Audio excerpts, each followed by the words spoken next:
दोस्तों, एक नया भारत बन रहा है। एक ऐसा भारत जो अब सिर्फ सीमाओं के भीतर सिमटा नहीं रहेगा, बल्कि इंटरनेशनल ट्रेड और पावर का सेंटर बनने जा रहा है। आज की कहानी है भारत की नई रोड स्ट्रेटजी की, जो न सिर्फ चीन के सीपीईसी को जवाब देती है, बल्कि हमारे नॉर्थ ईस्ट राज्यों को एकदम नए रूप में बदलने वाली है। सवाल यह है कि कैसे और क्या अंबानी अडानी इसे बना देंगे नया सिंगापुर। चलिए इस पूरी कहानी को आसान भाषा में थोड़ा विस्तार से समझाते हैं। सीपीईसी और भारत की जवाबी स्ट्रेटजी। सबसे पहले सीपीईसी यानी चाइना पाकिस्तान इकोनॉमिक कॉरिडोर को समझते हैं। यह प्रोजेक्ट चीन ने 2015 में लॉन्च किया था, जिसके तहत पाकिस्तान के ग्वादर पोर्ट से चीन के शिनजियांग प्रांत तक सीधी सड़क और रेल कनेक्टिविटी बनाई गई। चीन का मकसद था अपने सामान को पाकिस्तान के रास्ते मिडिल ईस्ट और अफ्रीका तक पहुंचाना, ताकि उसका व्यापार बढ़ सके। लेकिन भारत ने चुप बैठने की बजाय एक जबरदस्त चाल चली। India Myanmar Thailand trilateral highway IMT highway. यह प्रोजेक्ट भारत के मणिपुर से म्यांमार होते हुए थाईलैंड तक जाएगा, और यह सड़क हमारे नॉर्थ ईस्ट राज्यों को साउथ ईस्ट एशिया के बड़े बड़े बाजारों से जोड़ेगी। इस प्रोजेक्ट का 70% से ज्यादा काम पूरा भी हो चुका है। यानी कुछ ही दिनों में आप भारत से सीधे बाय रोड थाईलैंड पहुंच जाएंगे। यानी चीन यहां सिर्फ पाकिस्तान के रास्ते अफ्रीका पहुंचना चाहता है, भारत सीधा थाईलैंड, मलेशिया और वियतनाम तक सड़क से कनेक्ट हो जाएगा। इंडिया म्यांमार थाईलैंड हाईवे क्या है योजना? आईएमटी हाईवे की लंबाई लगभग 1400 किलोमीटर होगी। भारत में यह मणिपुर के मोरेह से शुरू होगा, म्यांमार के तामू कालाय होते हुए थाईलैंड के म्यावाड़ी तक जाएगा। म्यांमार का एक और project Kaladan multi modal transit project भी भारत के मिजोरम को म्यांमार के सितवे पोर्ट से जोड़ेगा।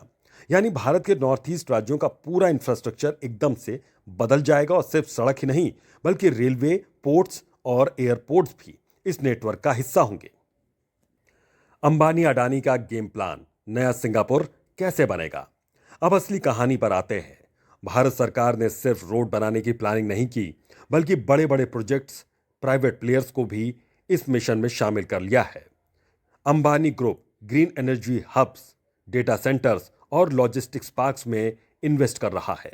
अडानी ग्रुप नॉर्थ ईस्ट के एयरपोर्ट्स, इंडस्ट्रियल पार्क्स और पोर्ट्स में तेजी से निवेश कर रहा है।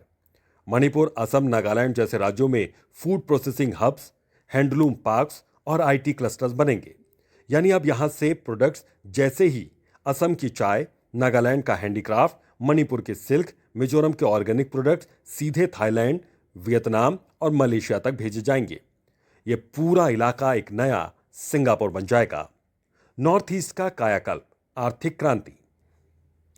दोस्तों, नॉर्थ ईस्ट के लोग दशकों से इंफ्रास्ट्रक्चर की कमी से जूझ रहे थे, लेकिन अब रोड नेटवर्क 10 गुना बढ़ रहा है। नए इंडस्ट्रियल जोन और लॉजिस्टिक्स हब बन रहे हैं।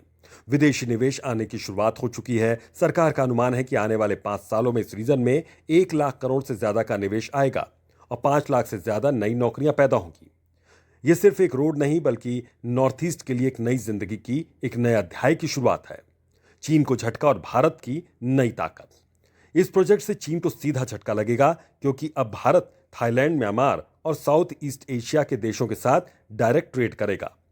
चीन की मोनोपोली टूटेगी और भारत की नई पहचान बनेगी। इंडो पैसिफिक रीजन का नया पावर हब।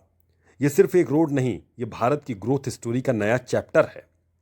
तो दोस्तों, सवाल यह कि क्या हम तैयार हैं इस बदलाव के लिए?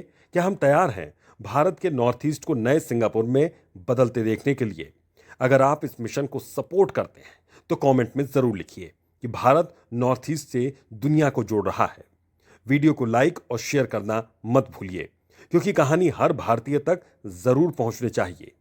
मिलते हैं अगले वीडियो में। जय हिंद।